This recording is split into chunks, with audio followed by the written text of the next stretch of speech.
14 თებერვალი. პირველ რიგში მინდა გითხრათ, რომ თუ თქვენ ისე მოხდა და უყურებთ ამ ვიდეოს 14 თებერვალს, გილოცავთ სიყვარულის დღეს. კარგია, რომ როდესღაც მაინც გვახსენდება, რომ სიყვარული არსებობს და ერთმანეთი უნდა გვიყვარდეს. ეს არის მთავარი. 14 თებერვალი მინდა გითხრათ, უბრალოდ თარიღი არ არის და მართლა სიყვარულის მომტანია.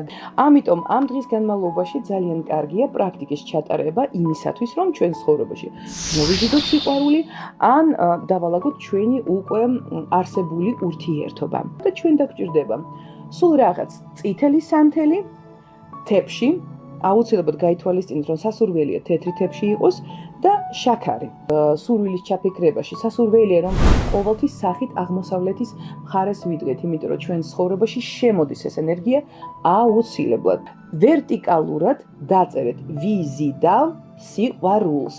ორივე ხელით დავიჭიროთ ეს სანთელი, დავხუჭოთ თვალები, კონცენტრაცია გავაკეთოთ ჩვენ სურვილზე.